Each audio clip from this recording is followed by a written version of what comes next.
Welcome to the latest episode of L.I.F.S. In this episode, recorded live at IHRSA 2024, Mo Iqbal and myself are joined by two incredibly inspirational individuals whose vision, ambition, and leadership are pioneering the evolution of the fitness sector. I'm sure you'll enjoy this unique episode with Mr. Anthony Geisler, founder and CEO of Xponential Fitness, and Philipp Roesch-Schlanderer, founder and CEO of EGYM. If you get anything from this episode at all, I would just ask if you please subscribe to the channel and share it with one other person, which will help us to continue to create more content like this. So please enjoy this week's special episode of L.I.F.S.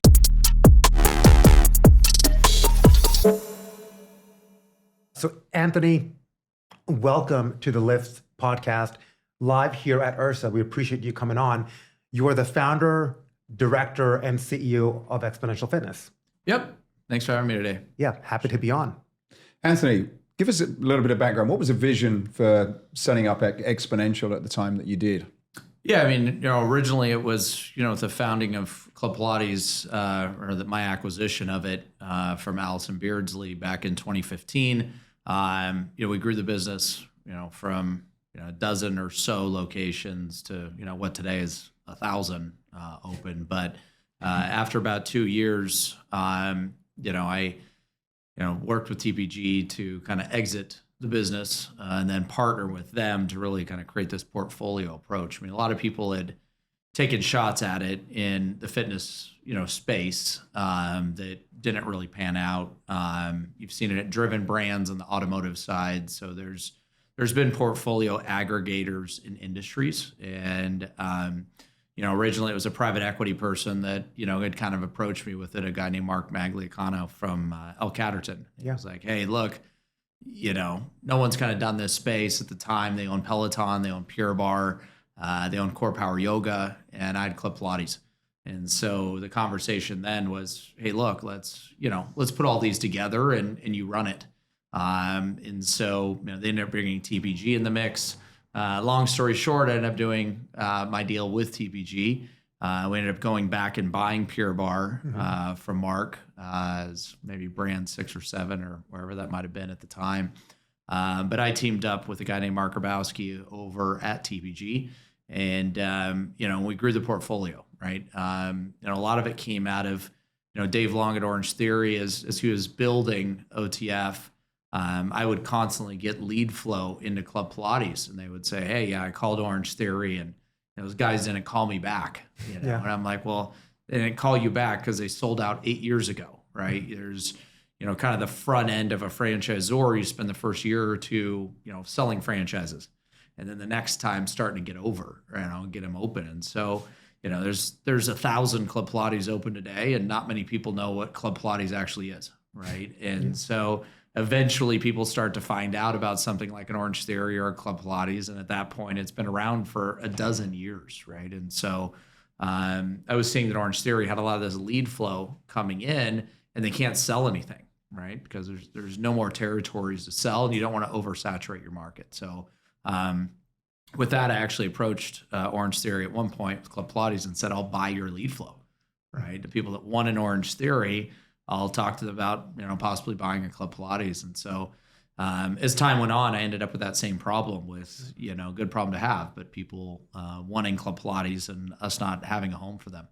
And so with that, all those things going on simultaneously really brought on the idea of Xponential, which originally was called BIF, Big Ideas in Fitness Franchising. But I don't want to be Anthony at biff.com. And so we spent some time to, kind of brand and think about what we would do. And, the name Xponential was never really supposed to be out there in the space.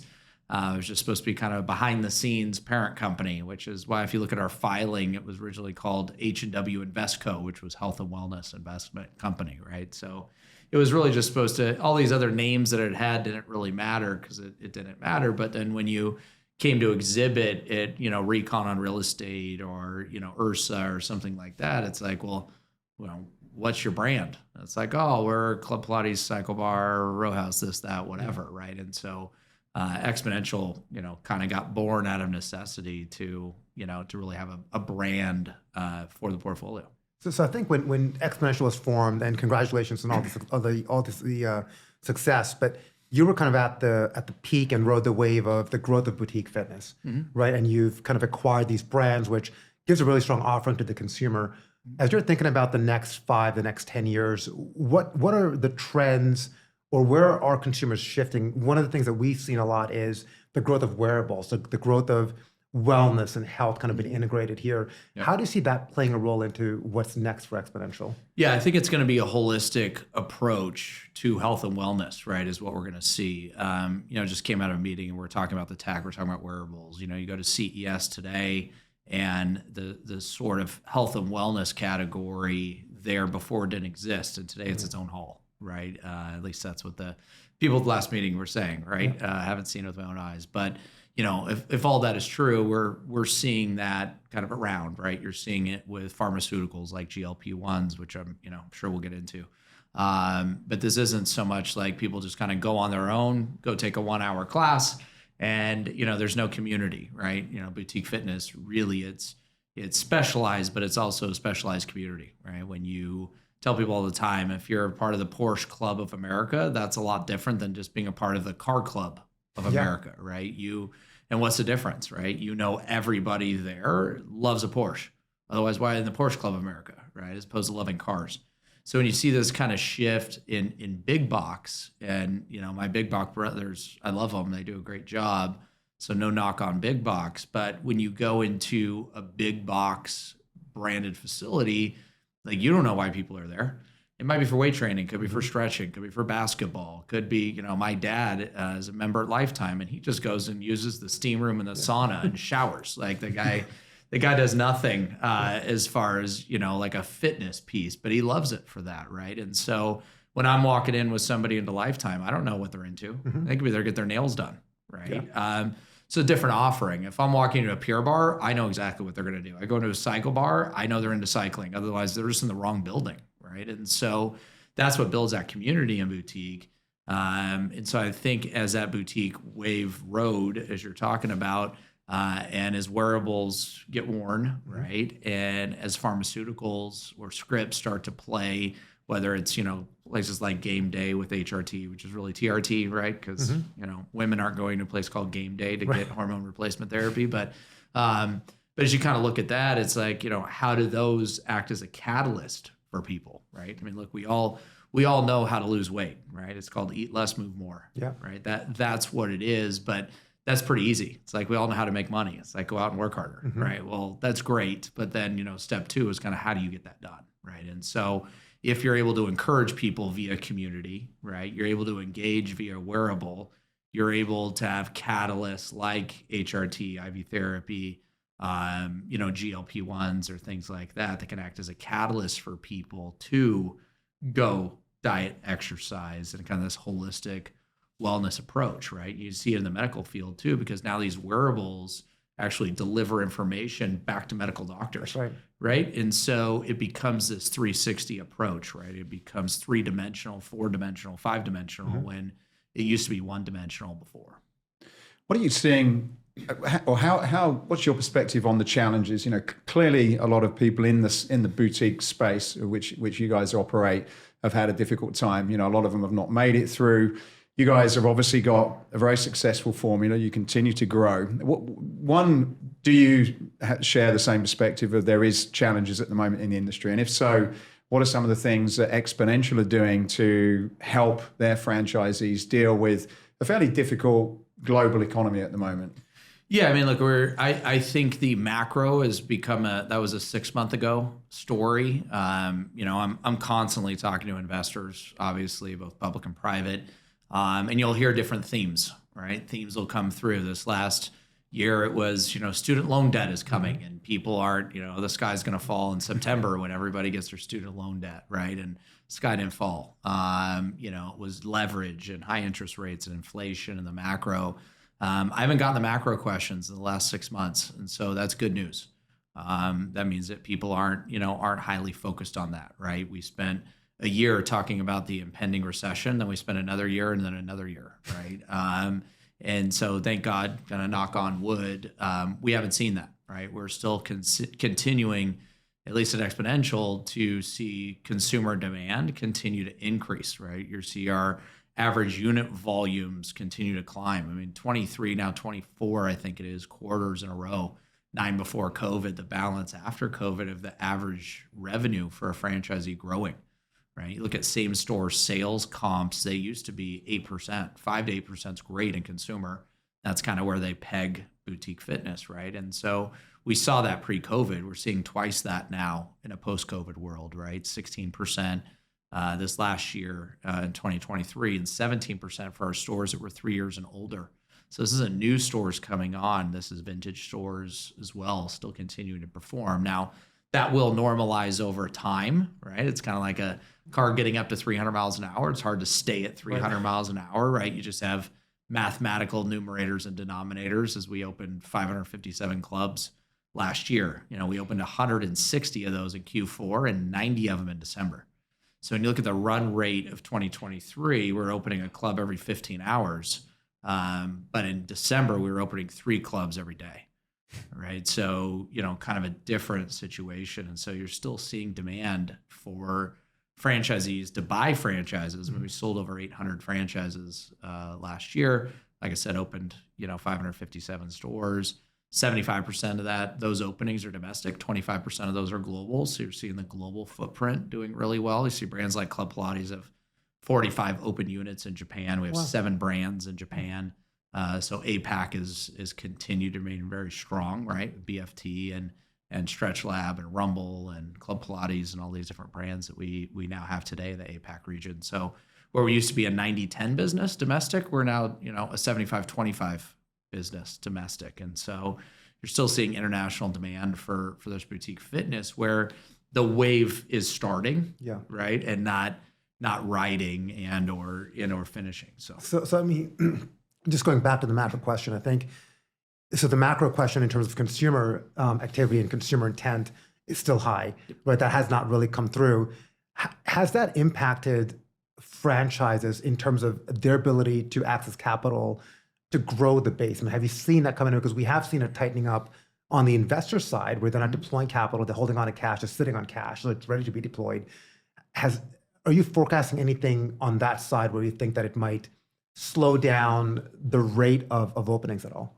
No, and it's, you got to remember the kind of the dollars you're talking about, right? If you're talking about, Catterton investing $200 million and the rate's up 4 points, right? That's different than a franchisee of mine borrowing $200,000 and the rate's up 4 points, right? So there's the rate and then there's the dollars, which create sheer dollars, right? So it's kind of like, what is that headwind that you're really talking about? And so sure, the rates have gone up a couple of points, but our average franchisee is borrowing somewhere in the $300,000 range, right? And so if it goes up 3 points, is that a make or break decision from them to open or not open, right? Of course, nobody likes the higher rates, but it's not enough sheer dollars to keep people from opening.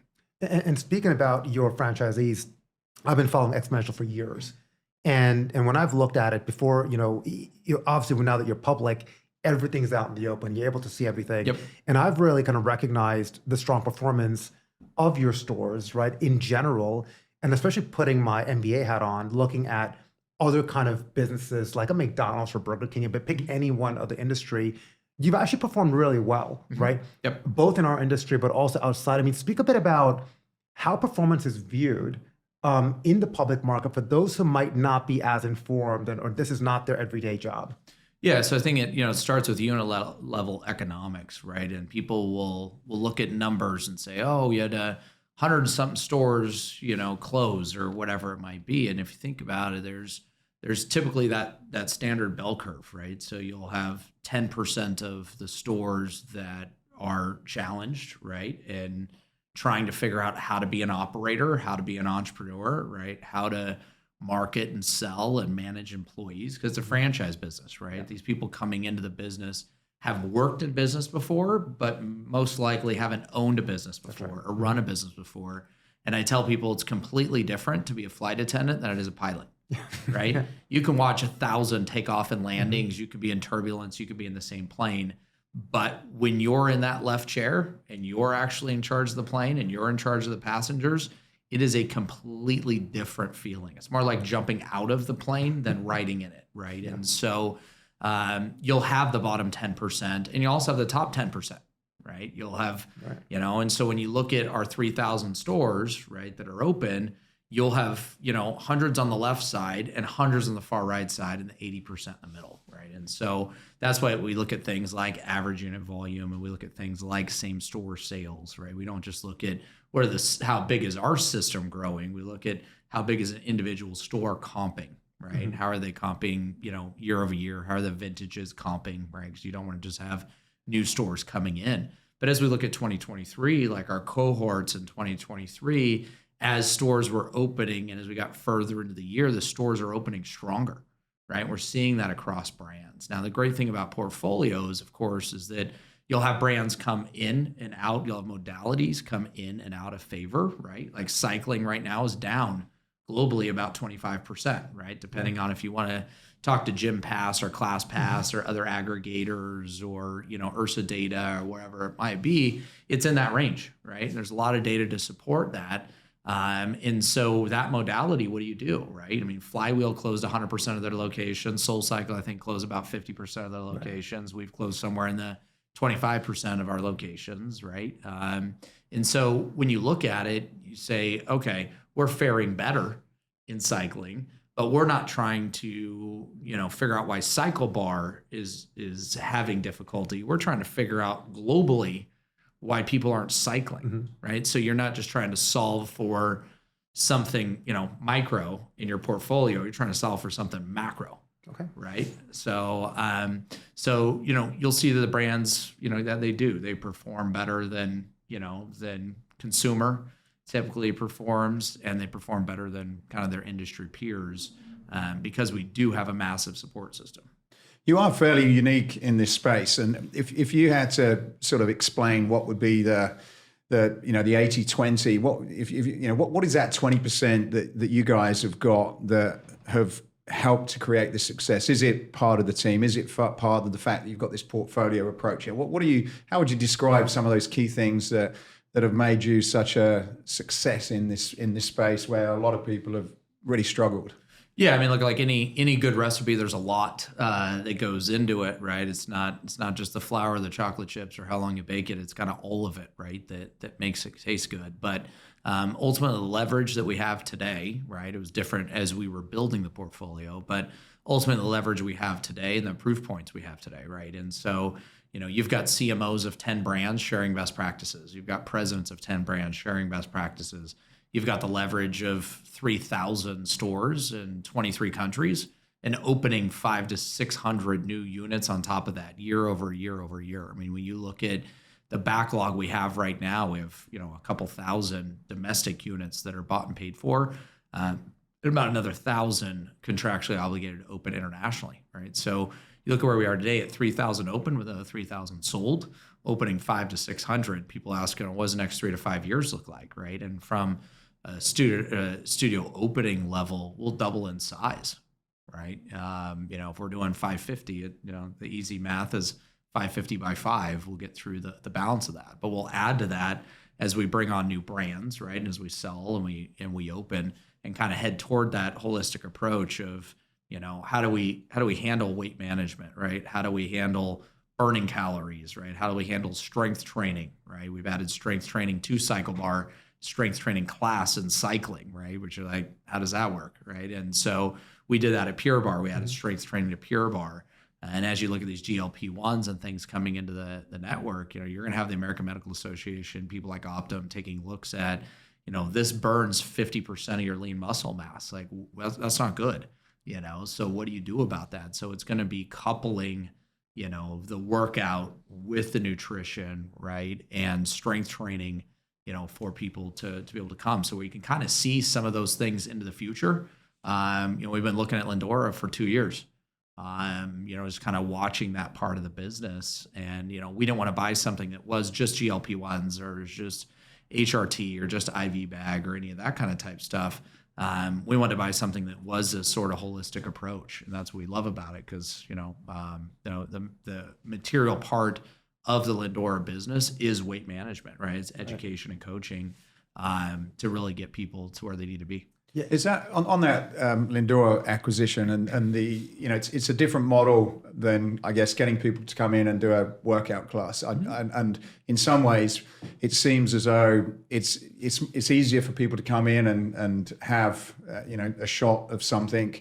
It's not pain. It's not like having to go through a workout. And once you're involved in that, it's almost like a regular thing that you come back to. So do you see sort of rounding out the model of trying to get people to do things that in a lot of cases they don't always want to do on a regular basis, with things where they're involved and they have to come back more frequently, rounds out the model, which a lot of, if you think about the exercise or the fitness industry, that's one of the things that they've struggled to do for a long time, keep people coming back. What's your thoughts about combining those two, and how did you sort of approach that acquisition? Yeah, so we looked at it two ways. One, the upside, right, of success. So typically our, 90% of our members are female, right? And so typically in the world of female, kind of call it diet exercise success, right, there's scale weight, right, that people look at. And then there's what I call vanity. How do I look? How do I feel? How do my clothes fit? Like everything kind of in that category.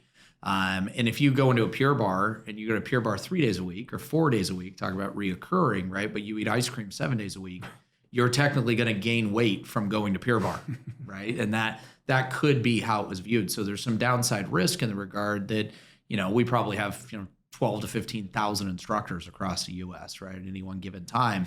And what do they know about nutrition, right? And so if success for us is scale, weight, and vanity, but 80% or 90%, whoever you want to talk to, of that scale, weight, and vanity is diet, then there's some risk in that for us, right? So I looked at the sort of downside risk of us not taking on some nutritional education and benefit piece.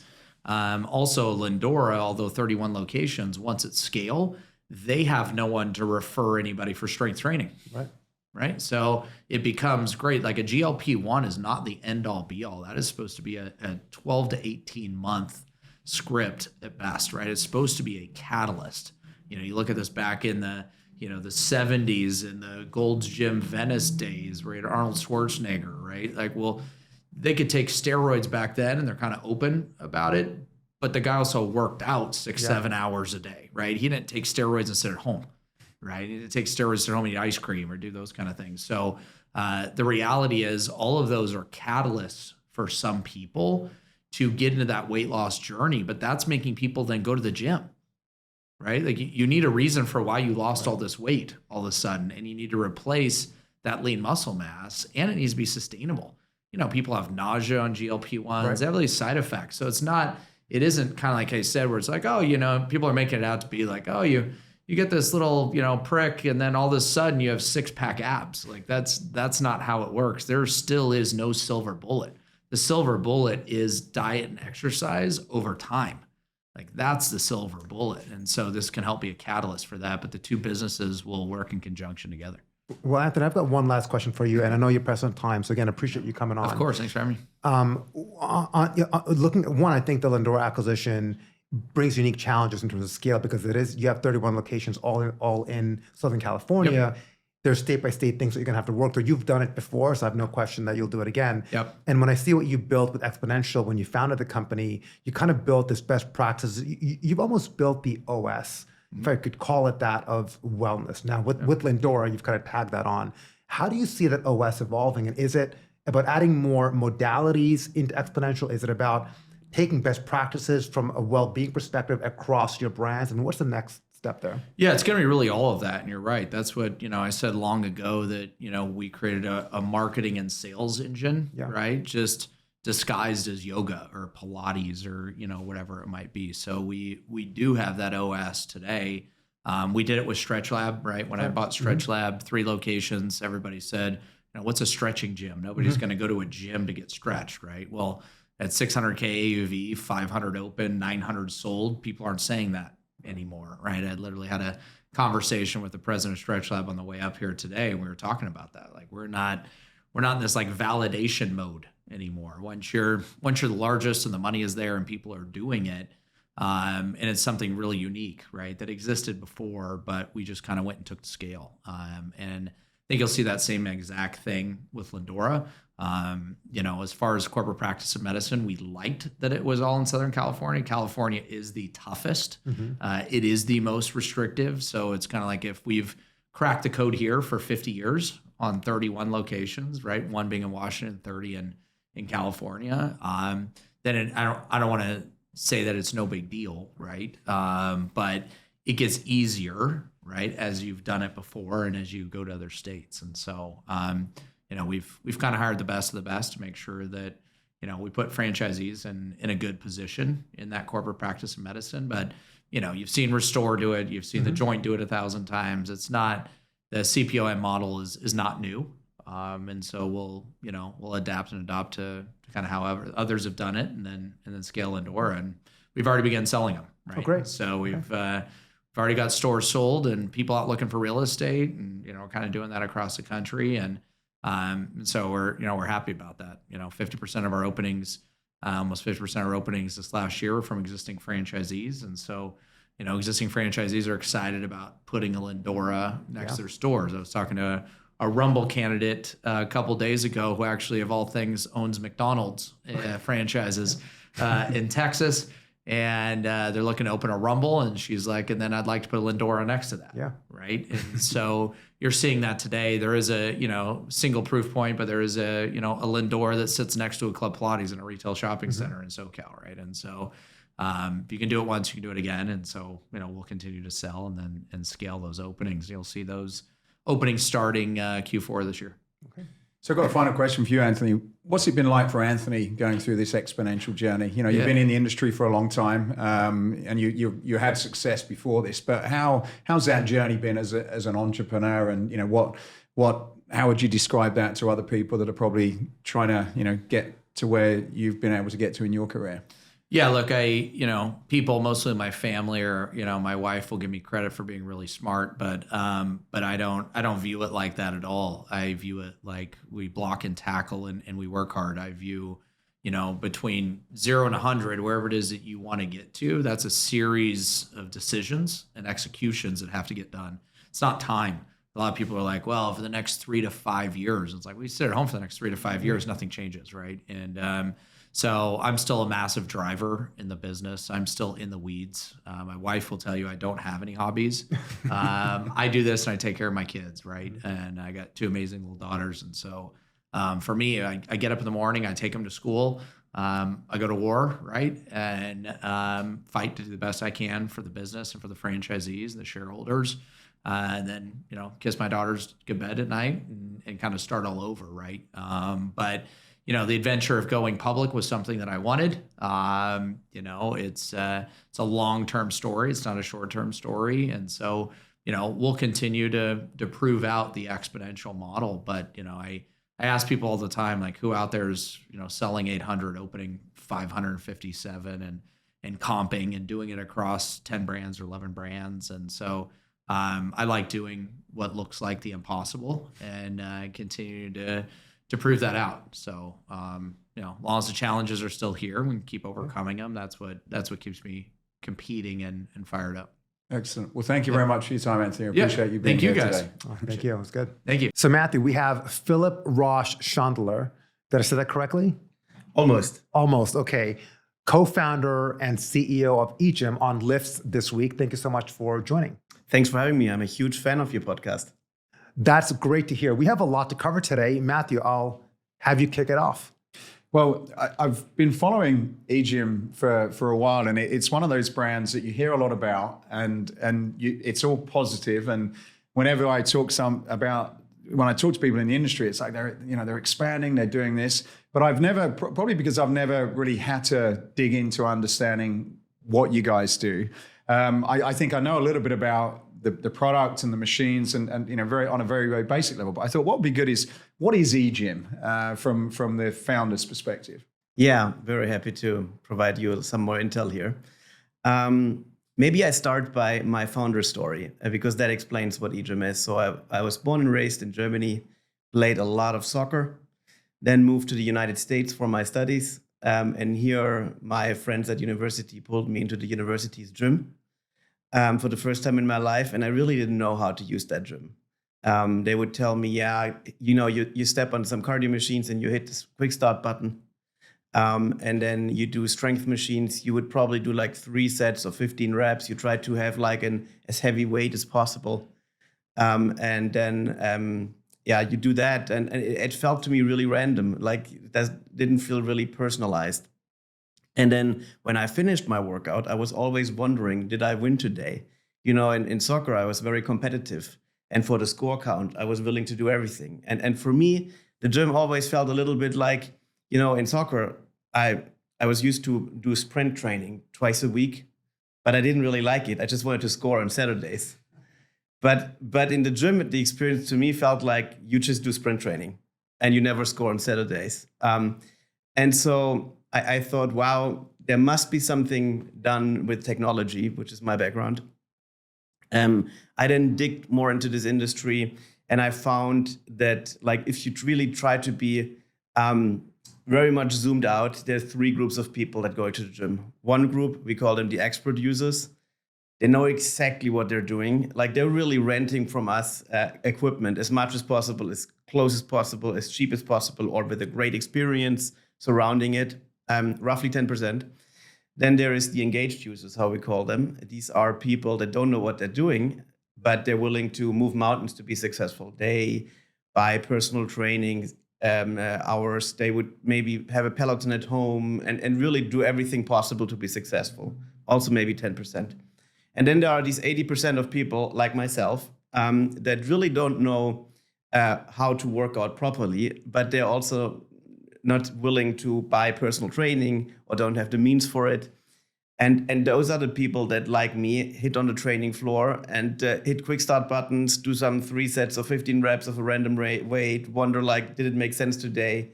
Maybe go low intensity and then feel like they have now deserved a huge meal afterwards, like all these issues. And I felt like, wow, for those 80%, there should be some solution possible with technology, assuming that you can take technology and provide an experience almost as great as if a personal trainer would help you, just without the human element. So kind of that's also why we think we can even push PT services further with our data. Maybe we can talk about that later. But first one is like for those 80% really to level up the experience. I then thought, wow, this industry is actually quite small, the gym industry, compared to the value we generate. Because we have an influence, in my view, on the healthcare market. And healthcare is the largest market in the world. And more than 50% of the money spent is on chronic conditions. And the gyms would have a perfect right to win here to support healthcare, to transition from repair to prevention. And I was wondering, why is the gym not ready for it? And my assumption was maybe because for those 80%, we don't really have a good solution. And so then basically I started with building EGYM. I looked up surveys at the time and checked what are the top 2 training goals, because I needed to start somewhere. And the top 2 training goals were at the time, number 1, weight loss, and number 2, surprisingly to me, musculoskeletal diseases. And then, not knowing anything about fitness, I just asked medical experts, because now I need to start with one thing.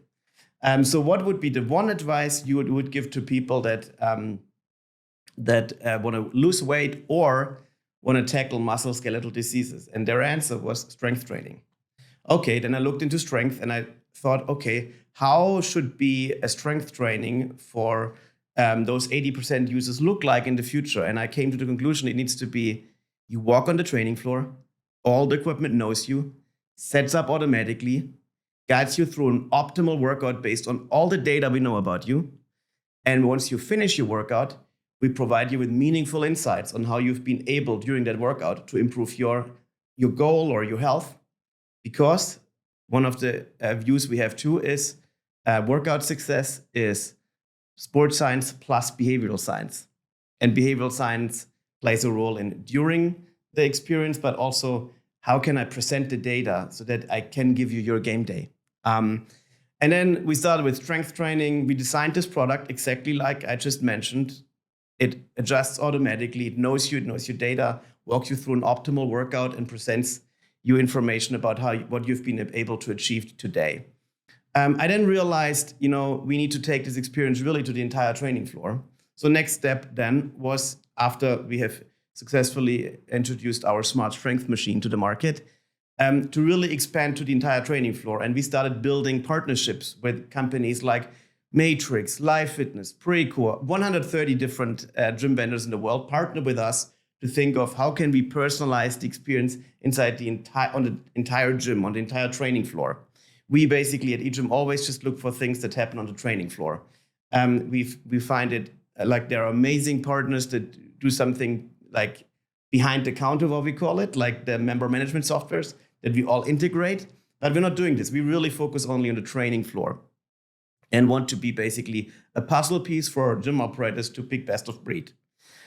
So then I worked on these partnerships. I brought also like to these cardio machines a software that would replace the quick start with a smart start. So we would know your VO2 max and your training goal and prescribe basically a workout routine on these L.I.F.T.S, Precor, Matrix consoles that really makes a lot of sense for you. And we will later also be able to show that data to you.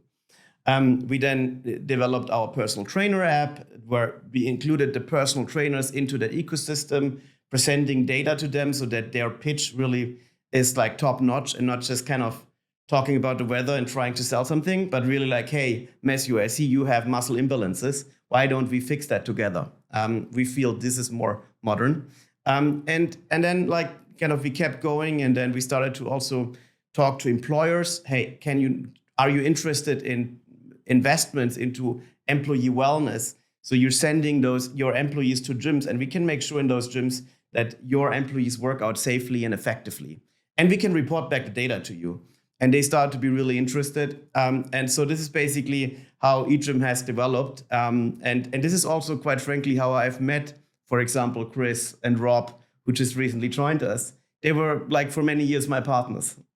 Yeah, that's wonderful. And you clearly have a vision. And it sounds like to me, and look, I'm relatively new to the industry. And I think like you, I came into the industry as an outsider and kind of had to take a really innovative kind of approach towards how we help transform lives. And you've certainly done that.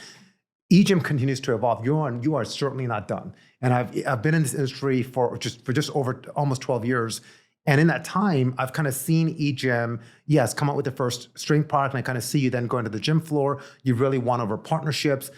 And that's a tough thing to navigate, right? Because in one hand, you're working with partners like Precor and Matrix and L.I.F.T.S, but on the other hand, you also have a competitive product in your smart strength line. I've always been curious about that. I'm sure you have too. Talk a bit about navigating that kind of conflict, because there could be some there. I know you add a lot of value, but talk about that piece of it.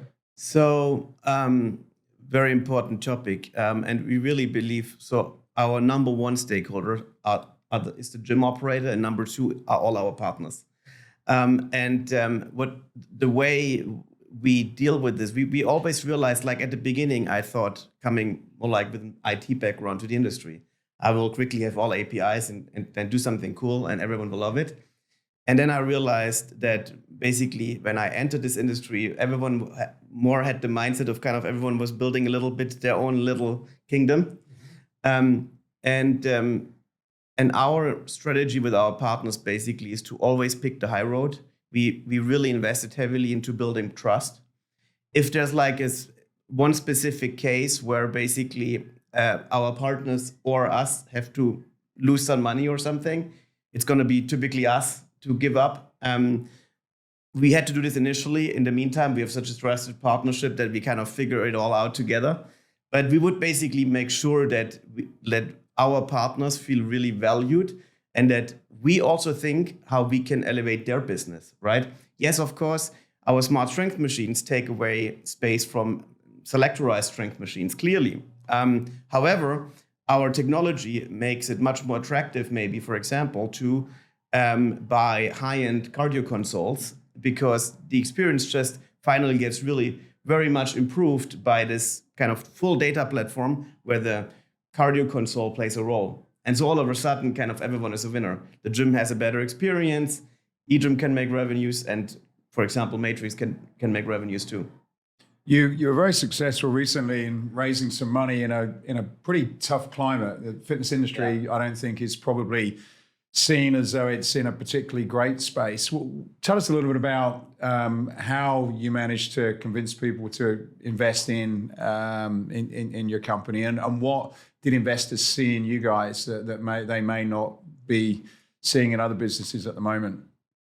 I think investors right now look into the fitness industry as an industry that has a huge potential, like longevity, healthcare costs. Like, no one questions that these are top themes in the world for the future.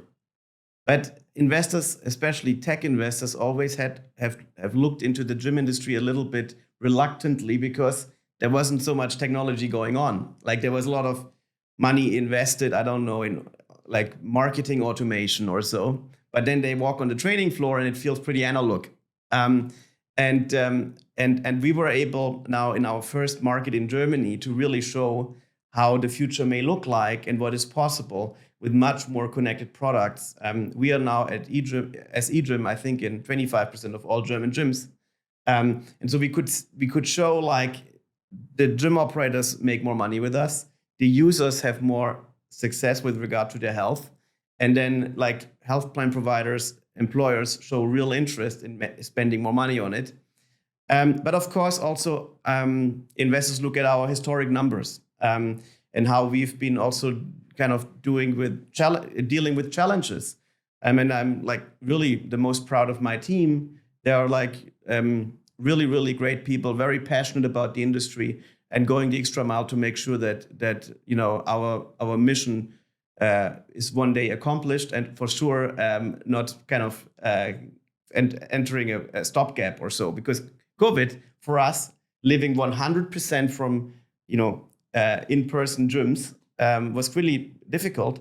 However, we managed as a company to have in 2020 and 2021 the same revenue number as 2019, because we kind of looked really who has committed gyms, how can we help gyms that like it still makes sense to buy from us, what can we do for employers that their employees can work out and so on.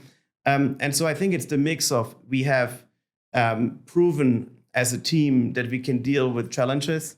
We have proven to show strong numbers. These numbers are not based on overselling, but our customers are successful, their customers are successful. And while we execute like on good numbers now, we are actually trying to achieve something much greater for the entire industry and want to be the tide that lifts all boats.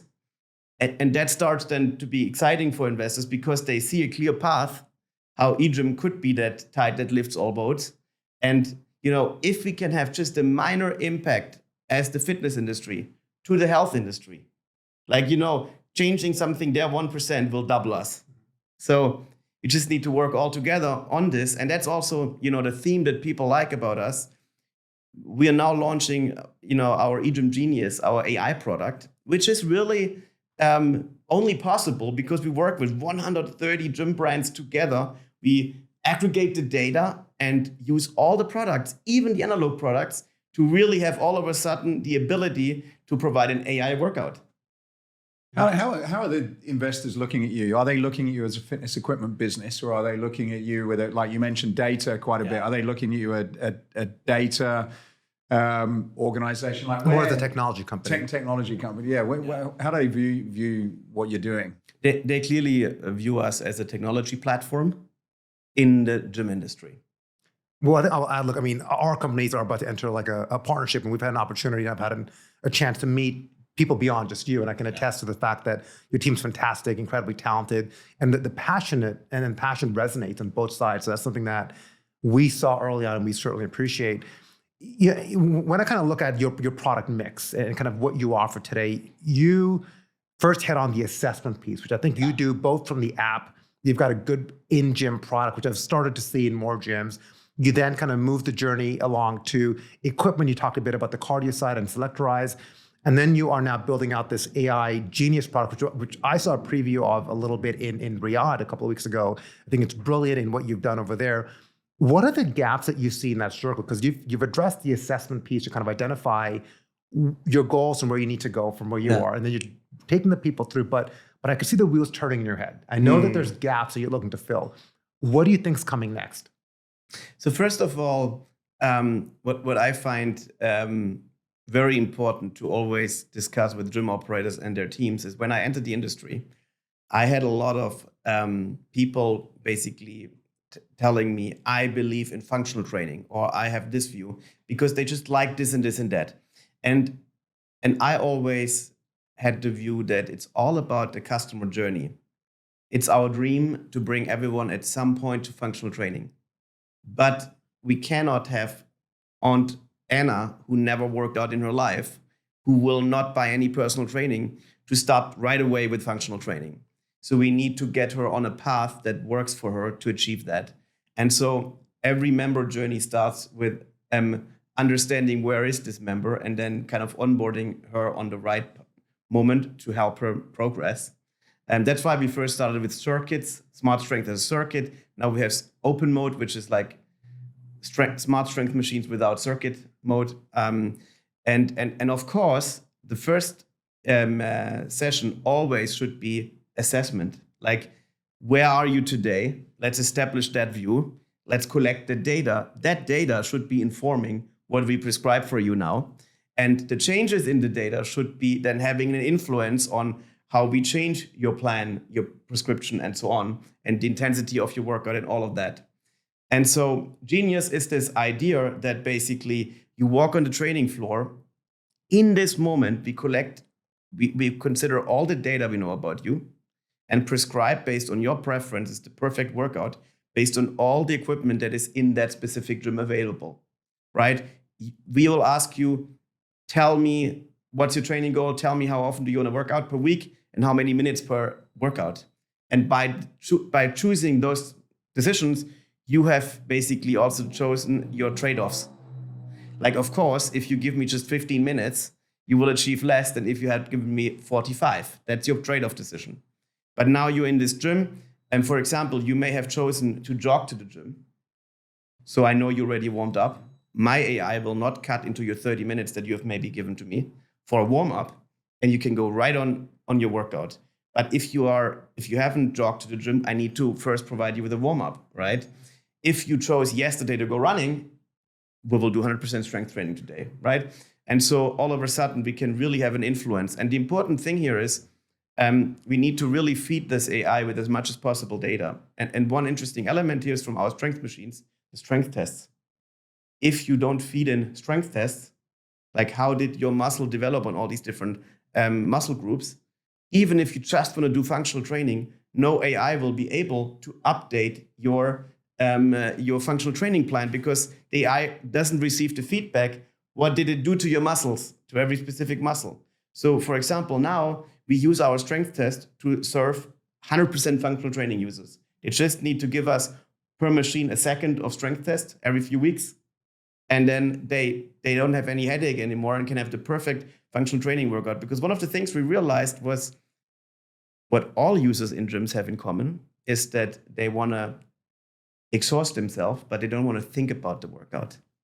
It's like, the GPS in the car. You just want to put the pedal to the metal, and you don't want to have a scientific understanding on why in this moment the roundabout was more efficient than the traffic light.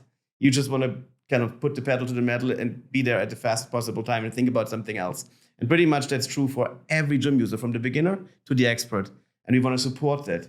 But to your question, basically from beginner to expert, it starts always with the data, and that leads to the experience. What's your vision with the data? Because I can see two sides of this. You know, if I'm a club operator or even an individual, and you're starting to see this with a lot of the social media companies, it's like, well, how much? I suppose at some point you can have so much information. You can arguably have more information than anyone in the fitness industry, any club chain, on what people do, on what their habits are, which is, I guess, great for EGYM. On the opposite side, it's like, okay, if you're integrating with people like Precor and Matrix, I can also see that being quite a concern that, quietly you guys are almost becoming this dominant player. How are you balancing the concerns people might have with the amount of data that you end up collecting and the influence that will give EGYM with the sort of collaboration between health clubs and other manufacturers? Yeah, so we have been now in the market for 14 years, and especially at the beginning in Germany, there were lots of concerns raised about what is EGYM doing with the data. Especially, Germans are very concerned about privacy, and we have never used it against any gym operator or partner. Rather, we always use it to just advance the experience. If I can go together with the entire industry after this multi-trillion healthcare market, why would I mess with like my friends and partners in this industry? You always find when people are kind of in a red ocean environment and they try to kind of bite from each other's margin, that's a problem. But I have set my strategy differently. I want to benefit. I want L.I.F.T. Fitness and Matrix and Precore and everyone else to excel. To everyone who wants to partner, like absolutely everyone who wants to partner is invited to partner, and everyone should be basically really excel in what they do. We don't believe that one company is the best in every single product. There are companies that believe that they can be the best in every single thing, but that's not us. We believe, why would we even invest into ground up cardio equipment if there's like people like Matrix, L.I.F.T. Fitness, Precore that have this done for forever and they're so good at it? But we believe our software platform can still be beneficial for the amazing hardware they develop. So kind of I go after something bigger. And so it makes no sense to get kind of into trouble with my friends in this industry and rather see like, hey, how can everyone continue to benefit from kind of the pie getting bigger versus sharing it differently? And being a first mover is really difficult. I mean, I think from hearing you speak today, a lot of what you said, one person that comes to mind to me is Musk and what he's done with Tesla. When he came up with the concept, but he didn't invent the electric car. Electric car was invented almost 100 years ago. But what he did was to identify the opportunity, bring it mainstream, and then more importantly, build the infrastructure. And then he said, I'm opening up the standard for anyone to be able to use. And when I hear you talk, it sounds like that's the path you're taking. So look, we're building out the ecosystem. I'm investing in the infrastructure at your expense, but I'm welcoming everyone else to come in and use it, should you want to play in the same field. Yeah, absolutely. We want to be basically, in the past, it has been difficult for all these players, our 130 connected partners, to really satisfy operators with this interoperability. And what we are now saying is, hey, the nice thing is, for example, if you are a Matrix and you and a local gym in Germany has, for example, Magic Line as a member management software, and as soon as they use EGYM, you don't need to have a dedicated additional API into the member management. With our platform, you just directly connected with everything. So it's also taking away headache from all these players because they offer with EGYM interoperability across the board. Like all of a sudden, Matrix is connected with InBody without the requirement to build their own API, as an example. And we give this API platform away completely for free. We charge like very little fees, just basically for new partners, so that our costs are covered, but we don't have any fees like that to make money out of it. We just want to be this one interoperability platform because we believe fundamentally this will help us to achieve our goal to be a connected industry that can play a role in healthcare.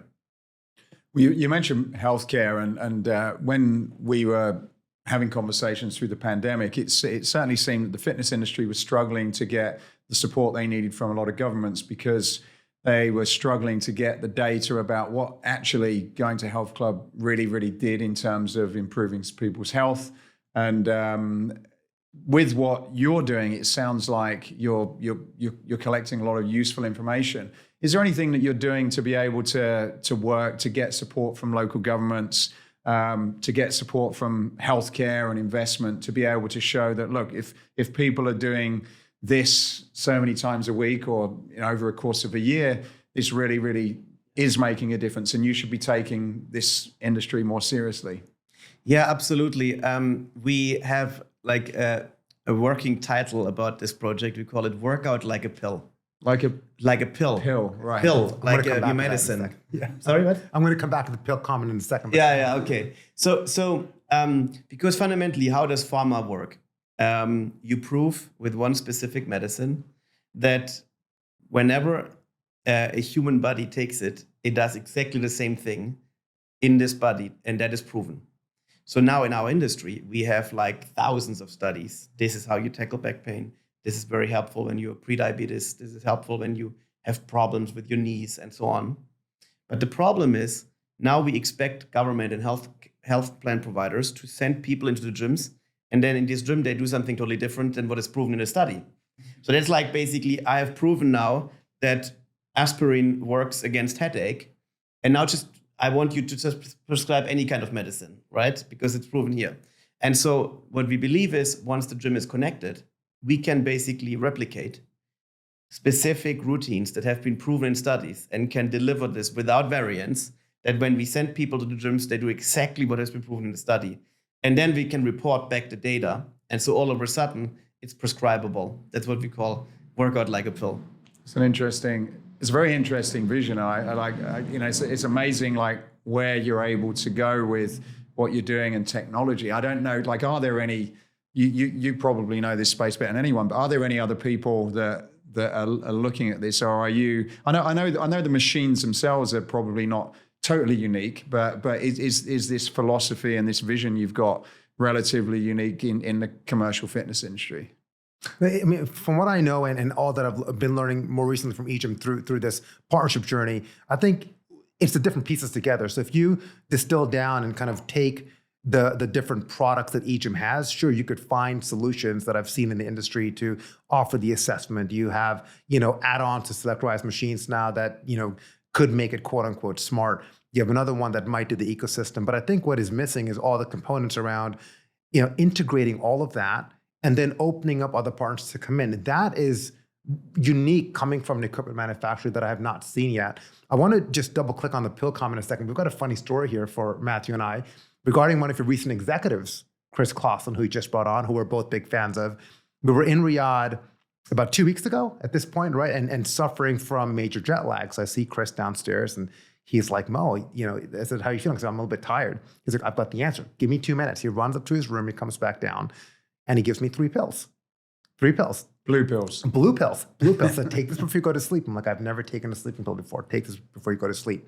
The next morning, I wake up and I show Matthew my aura score. It was like a 94, the highest I've ever gotten. I texted Chris. I'm like, you are like the Wizard of Oz. Matthew's like, I need some of that. So we text Chris, and Chris, we need more of those magic pills. And then Matthew, you had incredible sleep with the pills as well. So I think the pill concept resonates, and your new leader is helping us in many different ways, which has been fantastic. He's just a fantastic person, always trying to help. Always trying to help in whatever way we can. So hopefully I'm not hooked now. But looking at the audience that we have and the comments that we get, there are a lot of founders. There's a lot of entrepreneurs. There's a lot of young parents. You're a recent father. Congratulations to that. Thank you. I've got 3 kids. Matthew's got kids. Speak a bit about just the entrepreneurial journey that you've had, going from the vision to raising money, to raising a big round, and now having a child. How do you manage all of that? I think it's all about setting priorities and be very conscious about setting those priorities. So kind of not slipping into your day and randomly end up here and there. So one of the things I do, for example, is every day before I end my business day, I write down what are the things that I want to achieve tomorrow. And then like my inbox will definitely not interfere with my priorities for the day, right? And so I'm trying to set clear like trade-off decisions also and set focus. And that's also, for example, one of the reasons why I brought on board Chris and Rob. I realized I need much more people knowledgeable about the global industry and also helping EGYM to learn more and to elevate our conversation with operators around the world, because it was too much also tied to me as a person. So when I realized like, hey, my first child will be born in January, I was traveling like crazy in Q4 because I wanted to do all the meetings that I would have otherwise been doing in January and February and March. And during this, like, I think in Q4, I had 7 business nights at home. I realized, like, yeah, okay, this is, clearly EGYM has entered a new phase. And now I need to replace myself again. Yeah. As I always do. Because otherwise, I will not be managing anymore to make the 3 things work every day that really have the most important impact on EGYM. And so I would always say, basically, doing things sequential is faster than in parallel. Being clear about who you are and who you're not as a company, for example. So we don't need to worry about cardio trends because we have our partners, as an example. And so be really conscious about what you do and never be like opportunistic. Like people would say like, I can make this new machine, I can sell this, let's just do it. No, we have a clear strategy on who we are and who we are not. And the same is also true for how I manage my time. Well, thank you very much for joining us today and sharing information about EGYM. I'm curious to watch what happens. Although you've been around for 14 years, it really sounds as though you're at the beginning of quite an exciting journey. So I'm fascinated to stay in touch and see what the future holds. Thank you very much. Thank you so much for your time and your invitation. And I'm a huge fan of this podcast. It feels a little bit like I'm a little fanboy now all of a sudden on the TV. Well, thanks so much, Philip. Yeah. Thank you. Thank you, Philip. Appreciate your time. Thank you. Thanks. That was great.